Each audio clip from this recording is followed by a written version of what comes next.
plutôt délicate. Alors que la majorité des Marocains soutiennent fortement les Palestiniens, le gouvernement ne prend pas vraiment position. En fait, le Maroc et d'autres pays arabes ont normalisé leurs relations avec Israël en 2020, juste après que les États-Unis ont reconnu la souveraineté marocaine sur le Sahara occidental. Depuis, Israël et le Maroc coopèrent officiellement sur les plans militaires, sécuritaires et économiques. L'Algérie préfère acheter les armes.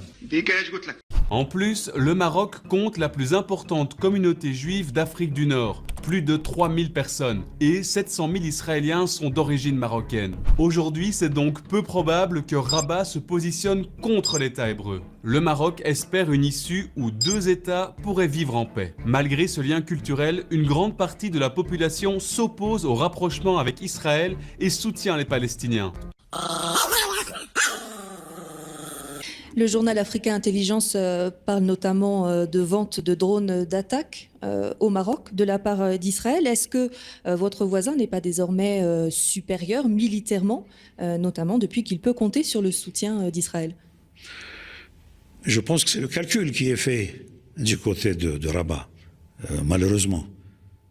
Mais il y a beaucoup de calculs erronés et c'est sous-estimer l'Algérie, le peuple algérien, l'histoire de l'Algérie, que de croire que de telles gesticulations pourraient nous impressionner, encore moins nous intimider.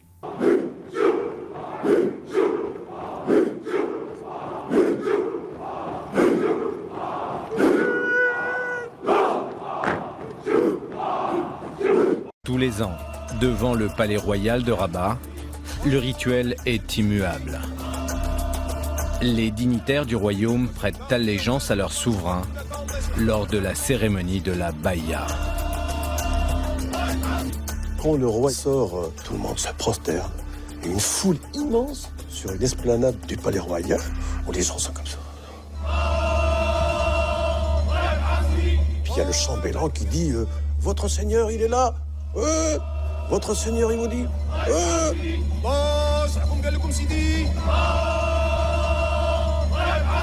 Mais c'est incroyable. Et on est au 21e siècle. L'Algérie était, est et restera la seule, l'unique locomotive mondiale de la défense du droit palestinien des peuples opprimés à travers le monde. C'est clair, net et précis. Il y a un refus catégorique du président de la République de négocier, marchander, échanger, ou bien encore pire, vendre la cause palestinienne. 1, 2, 3, 4, 5, 6, 7, 8, 9, 10. 31. Alors moment, ça tourne l'usine. La folie, Roger. 5, 5, 5, 5, arrive chez ta main. Ça marche, ça marche. 10. Un refus catégorique. La cause palestinienne est ancrée dans l'ADN de l'Algérie. La cause palestinienne fait partie de l'ADN de l'histoire de l'Algérie. Que l'on donne le mandat de représentation arabo-islamique à l'Algérie, de un, c'est un honneur, mais je pense aussi que c'est surtout un devoir. Un devoir par rapport à l'histoire de l'Algérie, pour l'indépendance qu'elle a eue, un devoir par rapport aux 1,5 million de Chouhada qui sont morts pendant la Révolution, et pour les plus de 5 millions de martyrs pendant la colonisation. On a volé les terres aux Algériens. On a empêché la scolarisation de 5 générations d'Algériens et on a lancé du napalm sur les villages algériens. Nous devons des excuses, Pascal ? Mais t'as de la merde dans les yeux, espèce de connard! C'est ce discours de vérité et de complexité que j'ai toujours tenu et que je tiens aujourd'hui. Dire que la colonisation a entraîné la négation du peuple algérien, que cela a produit une guerre qui n'était pas digne de la France, parce que des actes inhumains, de la barbarie, de la torture ont été commis. Sommes-nous aujourd'hui condamnés à vivre à jamais dans l'ombre de ce traumatisme pour nos deux pays? Il est temps de clôturer ce deuil. L'Algérie n'existe pas, c'est une invention de la France, ma chère Léa. L'Algérie n'existe pas, c'est une invention de la France, ma chère Léa. Et ta grand-mère, gros de tes morts! On a volé les terres aux Algériens. On a empêché l'indépendance des Algériens. empêché. Est-ce que vous vous rendez compte que la majorité des filles d'obédience musulmanes, maghrébines, sont obligées d'être moins bonnes à l'école, de se retenir d'avoir des bons résultats. Et ça, c'est des enquêtes que nous avons très sérieux, parce que si elles réussissent trop bien à l'école, le grand frère, les parents vont leur dire « Mais tu te prends pour une blanche ou quoi? T'as cru que t'étais française ?» Ils sont complètement fumés, quoi. Parce que le sionisme, c'est ça. Nous sommes des juifs français, mais nous sommes des sionistes. Vous êtes juif? Hello, Joe. This is pure anti-Semitism. Écoutez, ça fait rien, je vous garde quand même. Je mens tous les jours, nous mentons tous les jours, et lâches mensonges, il y a des tas de raisons où il est important de mentir. Nous avons la parole pour mentir. Ça c'est certain qu'on ne change pas le monde avec une mentalité pareille. Je l'emmerde, le monde. Et je ne dirai rien de nos amis algériens parce que je sais que le sujet est sensible, mais c'est un sujet et je poserai un démenti formel à tous ceux qui viendraient me dire qu'il n'y a pas de question qui se pose. Ce n'est pas la première fois que cette personnalité fait ce genre de commentaires à l'endroit de l'Algérie. On peut véritablement considérer qu'il s'agit d'un récidiviste. Et on va parler cette semaine de réinsertion des délinquants. Et il y a un délinquant qui fait beaucoup parler de lui en ce moment. Alors pour préserver son anonymat, je vais l'appeler Nicolas S. Bonjour, je suis Nicolas Sarkozy. Mais faites-moi confiance, c'est un vrai délinquant, hein. C'est vraiment un multirécidiviste. J'ai même été examiné pour un prétendu trafic de drogue. Enfin. Bon, moi qui n'ai jamais fumé de ma vie, vous voyez le truc. La drogue avec Saint-Domingue. La drogue avec Saint-Domingue. Peu importe. Vous en avez assez, hein? Vous avez assez de cette bande de racailles. On va vous en débarrasser. Moi qui n'ai jamais fumé de ma vie, moi qui n'ai jamais fumé de ma vie. Ce sont nos frères qui sont de l'autre côté de la Méditerranée, madame. Il faut les aider. Non, ça va pas être possible. Ce n'est pas possible. C'est pas possible, monsieur. Non, ce n'est pas possible. Monsieur. Non, ce n'est pas possible. Oui, non, c'est pas possible. Sécurité. Donc l'Algérie est à sa place en représentant de ce peuple opprimé qui est le peuple palestinien. Et la ligne rouge pour le président de la République et pour tout son gouvernement, c'est la cause palestinienne. Et jamais l'Algérie n'abandonnera la Palestine. Jamais. Bien sûr, parce que d'abord, la Palestine, c'est plus de 80 ans en vérité, si on prend le démarrage de la colonisation, de barbarie coloniale. Ensuite et surtout parce qu'on parle d'une colonisation de peuplement comme l'Algérie l'a subi. On parle de massacre de masse dès le départ. On se souvient, alors beaucoup de gens ignorent l'histoire d'Azdin El-Qassam.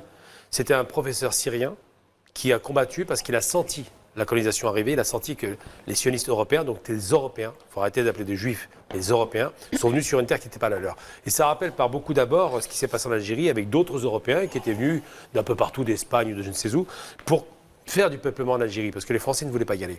Et donc effectivement, cette cause est sacrée dans la mesure où d'abord, on se souvient que l'Algérie a dit à la fin de la Révolution, nous ne serons entièrement libérés que lorsque la Palestine sera libérée. Ça, c'est un terme révolutionnaire qui est resté. Ensuite et surtout parce qu'on sait que l'Occident, lorsqu'elle va massacrer, elle va dans des proportions, et ça a été dit à l'instant, dans des proportions abyssales. On parle de 5 à 6 millions d'Algériens tués durant 132 ans.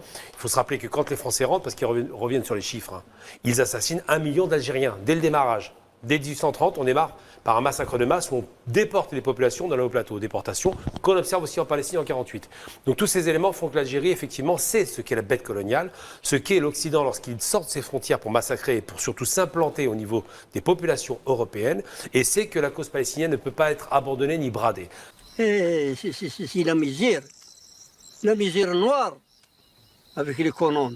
La plupart des pays qui ont signé les accords de la honte, il ne faut plus appeler ça la normalisation, les accords de la honte, parce qu'il n'y a pas de normalisation. On ne fait pas d'accord de normalisation, entre guillemets, donc des rapports normaux, avec un État génocidaire, avec un État raciste et fasciste, dirigé par un fasciste revendiqué. Donc l'Algérie refuse cela, et elle a raison. Et je pense que ce qui serait intéressant, c'est que les pays arabes qui ont accepté de signer les accords, pourquoi ? Pour de l'argent, pour quelques dollars, pour sortir d'un État terroriste, marchander, négocier, tout à fait. Vendre la cause palestinienne. Vendre la cause palestinienne, et pire encore, comme le Soudan, accepter de sortir du stade de terrorisme pour faire plaisir aux Américains. Eh bien, tous ces éléments-là sont constitutifs d'une lâcheté généralisée. Et moi, je m'enorgueillis de penser qu'en 77-78, lorsque l'Égypte, qui va marchander son territoire, le Sinaï, finit par signer un accord honteux avec Israël, au moins elle le fait pour une raison, c'est pour récupérer le Sinaï. Alors que les autres États arabes ont été plus loin. Il n'y a aucune raison de composer avec les sionistes. Je parle évidemment, je ne vais pas donner la liste si vous les connaissez. Ces pays ont juste baissé l'honneur, baissé leur fierté et trahi leur propre population qui est pro-palestinienne. Donc je pense qu'effectivement l'Algérie,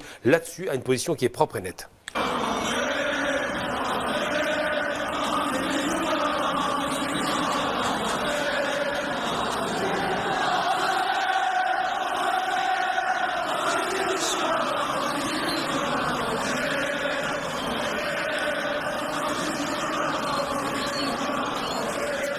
Voilà les petits loups, écoutez ça.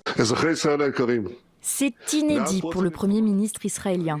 En pleine guerre sur plusieurs fronts, au Liban, à Gaza, Benjamin Netanyahou s'en prend directement à l'armée et aux services de sécurité d'Israël. Dans une vidéo de 9 minutes publiée sur ses réseaux sociaux, il déclare que lui, et par la même occasion Israël, ont été trahis par ces instances. Il les accuse d'avoir dissimulé des informations sur la stratégie du Hamas et d'en avoir divulgué d'autres, mettant en danger la sécurité du pays. Une contre-attaque pour défendre l'un de ses proches collaborateurs, Eli Feldstein, accusé d'avoir diffusé des documents confidentiels dans le but d'atténuer la pression publique et les critiques à l'encontre du Premier ministre israélien après l'assassinat de 6 otages par le Hamas fin août.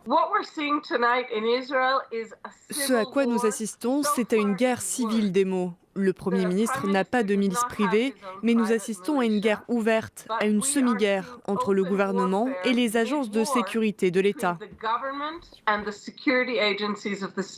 Un Benjamin Netanyahou sous pression entre inculpation pour crimes de guerre par la Cour pénale internationale et attaque dans son propre pays. Je dis, Netanyahou, il va nous mettre dedans. Netanyahou, il va nous mettre dedans. Bonsoir à tous. Bonsoir à tous. Et ben voilà, ça arrive. Ce sont les aléas du direct, comme on dit. Ravi de vous retrouver sur l'antenne de CNews. Une des raisons de la détestation du public pour les journalistes, elle est là. Oui, bien sûr, évidemment. Ils nous détestent et ils ont bien raison. Oui, bien sûr. Parce qu'effectivement, c'est ce que vous venez de dire. C'est l'hypocrisie perpétuelle de ce milieu. C'est l'hypocrisie perpétuelle de ce milieu. Oui, c'est pas faux. Plus que jamais, je le répète aujourd'hui, nous devons nous tenir sans faille aux côtés d'Israël. Israël. Comment? On vous a pas annoncé ma visite? Non. Ils ont rien dit? Non. Cette réunion, vous n'étiez pas présent? Non. Eh bien, c'est là qu'ils ont changé les plans. Ils ont changé les plans. En aucun cas, je n'ai apporté le soutien, mon soutien, ou le soutien de l'Assemblée nationale au gouvernement israélien. À Tel Aviv, les familles des otages toujours détenus à Gaza sont plus que jamais en colère. Nous ne faisons pas confiance à Netanyahou. J'ai l'impression que mon gouvernement me trahit. Venez, on appelle ça comme ça doit être appelé. C'est de l'antisémitisme et rien d'autre. Bon.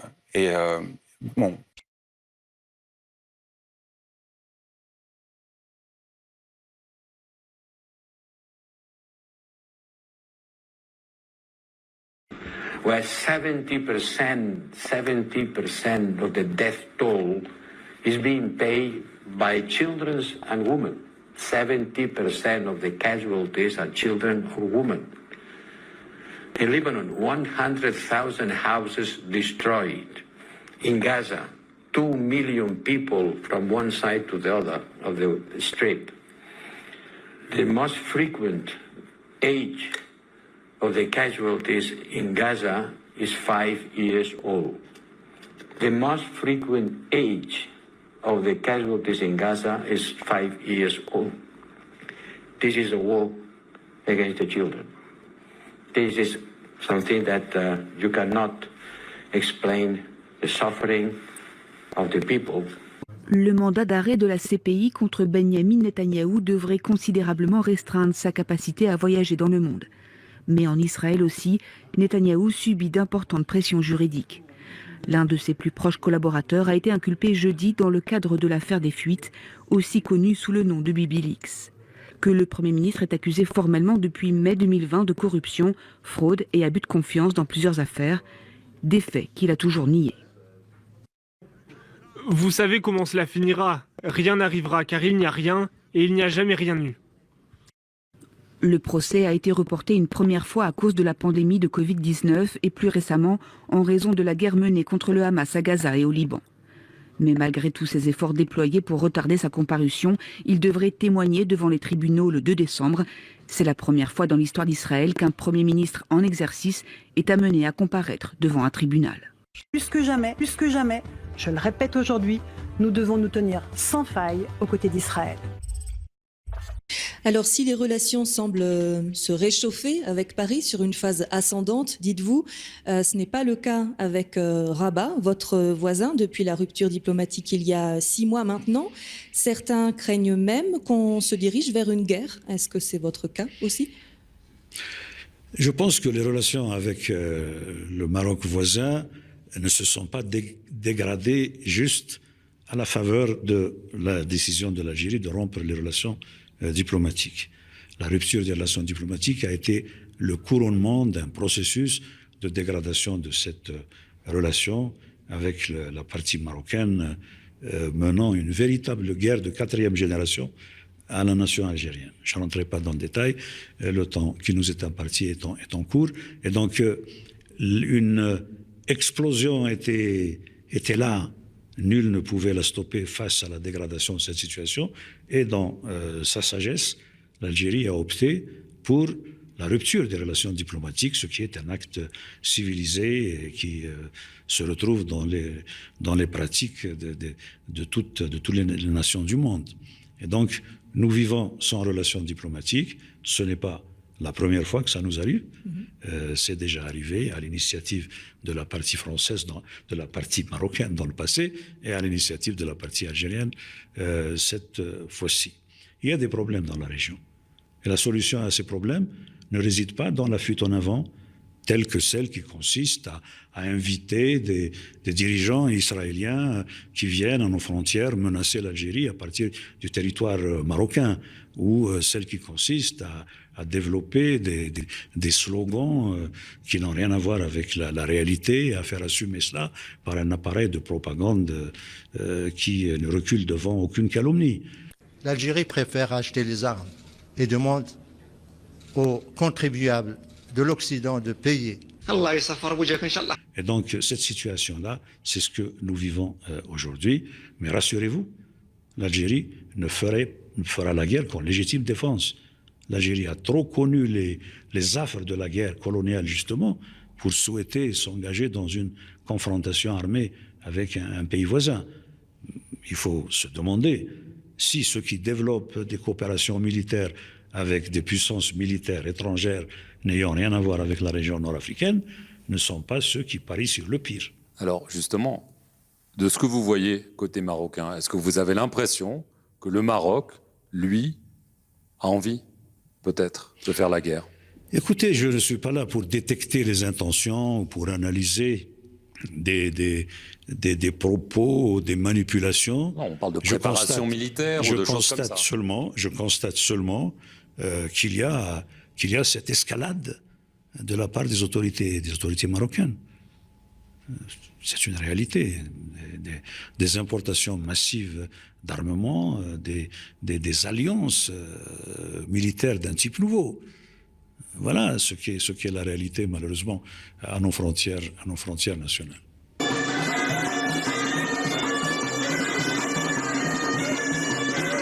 Shalom, bonjour, je suis en direct de l'aéroport de Marrakech pour accueillir nos frères et sœurs israéliens. Ils sont là, le premier avion israélien Israël a posé sur le sol marocain aujourd'hui. Un moment historique, un moment inoubliable, c'est un rêve qui se réalise pour des millions de Marocains. Juifs et musulmans, nous attendions ce moment depuis des années, nous attendions cet événement depuis des années, rassembler la famille marocaine de Tanger Al Ghouera. Et merci à toutes les personnes qui ont participé à ce mouvement de paix, à cet élan de paix, et surtout merci à Sa Majesté le Roi Mohamed VI. Oh là là, relou la go. L'Algérie allait être demain un très très grand pays, L'Algérie préfère acheter les armes et demande aux contribuables de l'Occident de payer. Nous nous sommes battus pendant 7 ans et demi contre l'impérialisme le plus obstiné qui ait jamais existé. Nous n'avons pas le droit de penser à mieux manger quand des gens tombent en Angola, en Mozambique, en Afrique du Sud. This is pure anti-Semitism. Arrête la drogue. Dire que la colonisation a entraîné la négation du peuple algérien, que cela a produit une guerre qui n'était pas digne de la France, parce que des actes inhumains, de la barbarie, de la torture ont été commis. Il reste même quelques crânes de héros de la résistance algérienne contre l'invasion française. On se demande d'ailleurs si c'est vraiment civilisé que de garder dans des musées les crânes de résistants algériens dont on fait des trophées.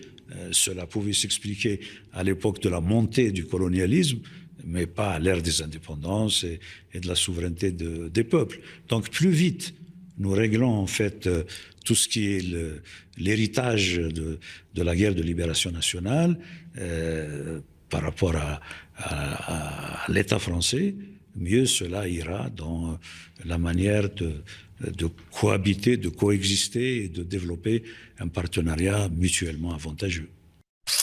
La France, puissance coloniale, engage alors la conquête de l'Algérie. Les combats vont durer de longues années, car face à l'armée française, des résistants se lèvent. Beaucoup ont été arrêtés, fusillés, décapités.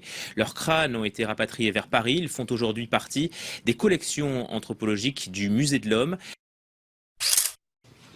Même s'ils sont considérés comme des objets scientifiques, nous n'avons pas eu l'autorisation de filmer les crânes des Algériens. Et pour cause. Ils se trouvent dans une autre salle, dans une armoire métallique fermée.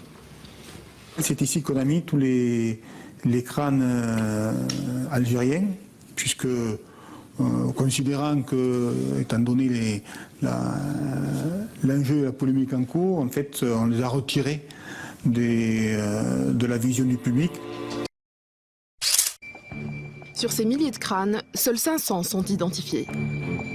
Parmi eux, 36 Algériens, dont des chefs rebelles tués puis décapités par le corps expéditionnaire français au milieu du 19e siècle. Conservés par des collectionneurs, ils ont ensuite été cédés au Musée de l'Homme en 1880. Et ces crânes, les voici.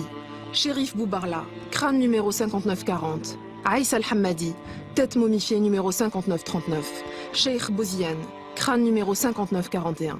Simous Al-Darqawi, crâne numéro 5942, Mokhtar El-Titraoui, crâne numéro 5944.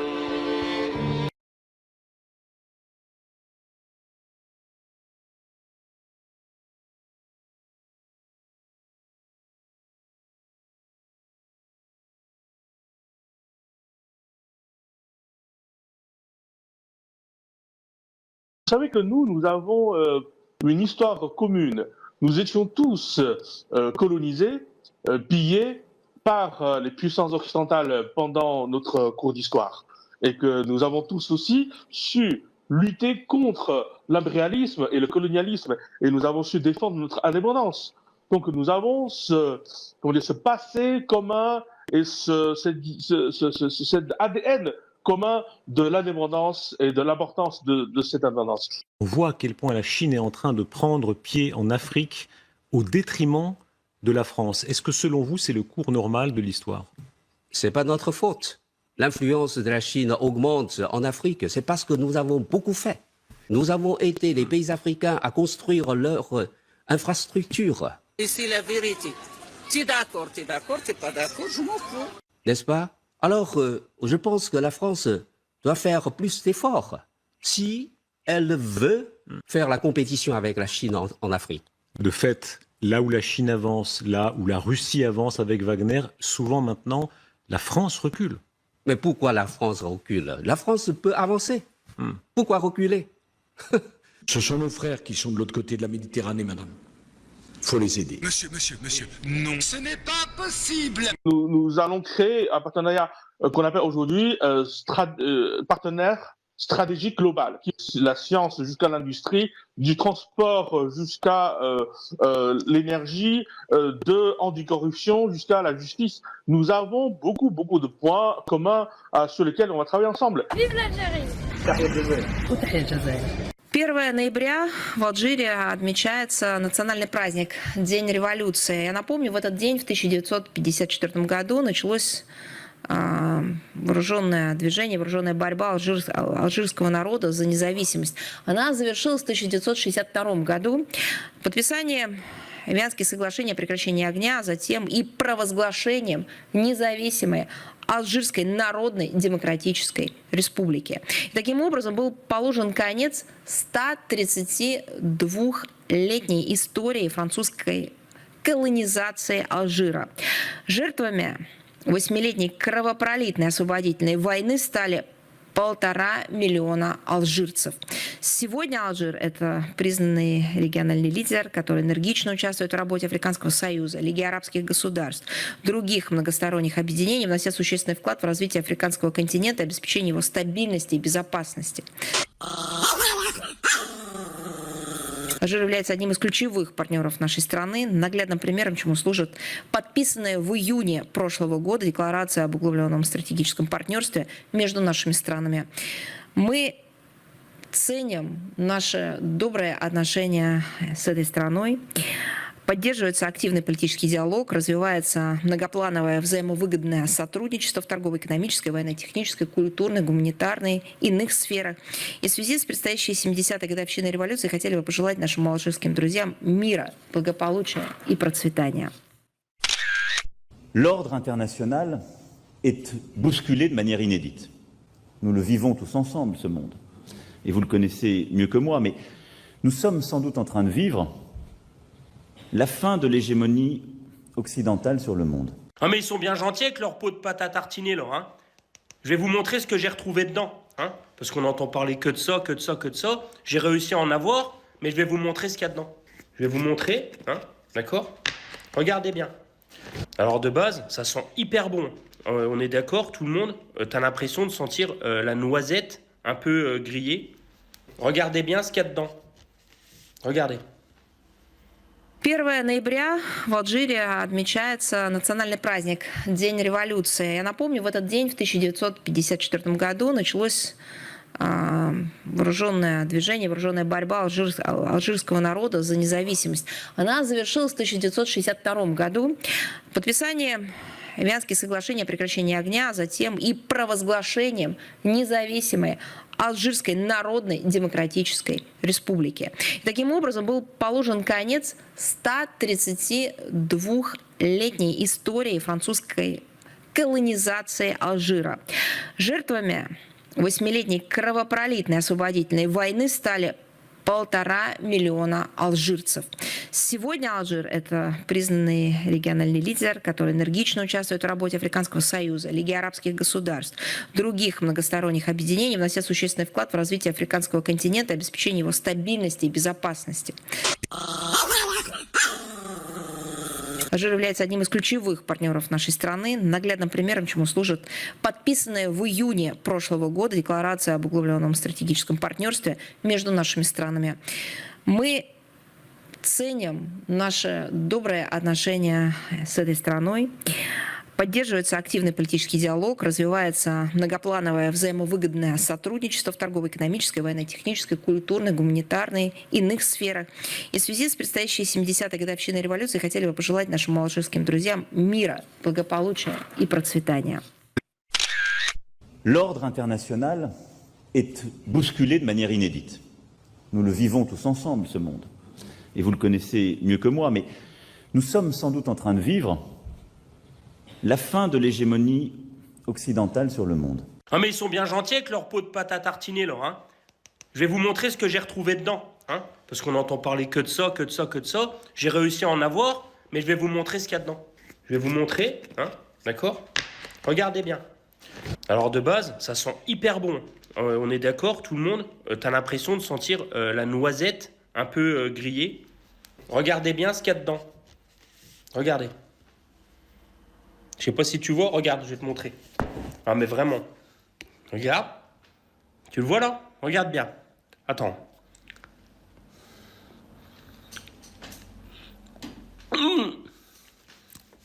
Ah bah en fait dedans, il y a une pâte à tartiner mon gars. J'ai jamais mangé un truc aussi bon. Elle mord bien. L'Occident a dominé le monde. Nous l'avons dominé depuis la fin du XVIIIe siècle. Et aujourd'hui, c'est fini. Et ces pays, au fond, nous disent, eh bien, ça y est, c'est fini, vous n'êtes plus les maîtres du monde. Nous comptons. Nous avons aussi notre vision du monde. Donc, c'est la fin du moment occidental. Discours. Je mens tous les jours. Nous mentons tous les jours. Israël a parfaitement connaissance d'une information comme quoi il fait état de la présence de civils dans une zone définie, sur laquelle il va y avoir un bombardement, et malgré cette information, Israël prend la décision de bombarder quand même. Il faut les dégommer, ces gens-là. Il faut les dégommer. C'est-à-dire qu'Israël prend la décision consciente, avec cette information en tête, de bombarder des civils, au mépris du droit international humanitaire. Il faut les dégommer. Ce qui m'inquiète énormément, c'est qu'Israël se fait détester par 80% de la population mondiale. C'est ça qui m'inquiète, voilà. Israël est une armée morale. Séchez vos larmes, jetez vos armes, faites du monde un paradis. Ce qui prouve que Israël est une armée morale. Ici comme partout aux États-Unis, les étudiants se mobilisent pour réclamer la fin de la guerre à Gaza. Il faut les dégommer, ces gens-là. Il faut les dégommer. En tout cas, politiquement. Ouais. Non, il faut les dégommer. Ça, par contre, il n'y aura jamais de sanctions. Tous des frères, nous n'aimons pas la guerre. Bon, très bien. Il va avoir un traitement injectable. Vous avez l'entrée au gouvernement de personnalités d'extrême droite dont le comportement est carrément raciste. Ce sont des hommes qui sont capables de tout.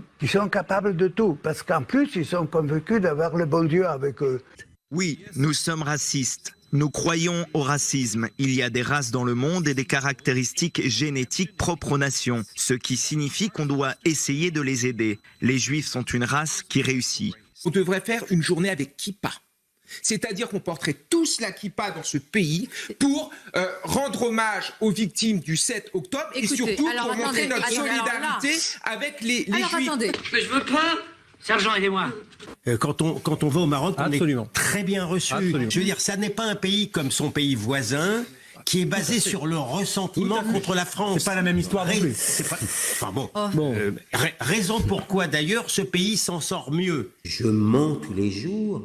Nous mentons tous les jours. Vous avez un épisode qui racontait... Je mens tous les jours. Nous mentons tous les jours. Israël a parfaitement connaissance d'une information comme quoi il fait état de la présence de civils dans une zone définie, sur laquelle il va y avoir un bombardement, et malgré cette information, Israël prend la décision de bombarder quand même. Il faut les dégommer, ces gens-là. Il faut les dégommer. C'est-à-dire qu'Israël prend la décision consciente, avec cette information en tête, de bombarder des civils, au mépris du droit international humanitaire. Il faut les dégommer. Ce qui m'inquiète énormément, c'est qu'Israël se fait détester par 80% de la population mondiale. C'est ça qui m'inquiète, voilà. Israël est une armée morale. Séchez vos larmes, jetez vos armes, faites du monde un paradis. Ce qui prouve que Israël est une armée morale.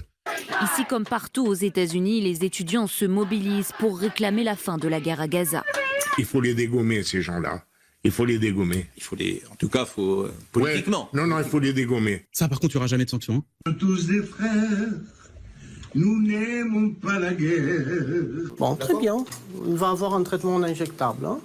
Vous avez l'entrée au gouvernement de personnalités d'extrême droite dont le comportement est carrément raciste. Ce sont des hommes qui sont capables de tout. Parce qu'en plus, ils sont convaincus d'avoir le bon Dieu avec eux. Oui, nous sommes racistes. Nous croyons au racisme. Il y a des races dans le monde et des caractéristiques génétiques propres aux nations, ce qui signifie qu'on doit essayer de les aider. Les Juifs sont une race qui réussit. On devrait faire une journée avec kippa. C'est-à-dire qu'on porterait tous la kippa dans ce pays pour rendre hommage aux victimes du 7 octobre et surtout pour montrer notre solidarité avec les Juifs. Attendez. Mais je veux pas. Sergent, aidez-moi.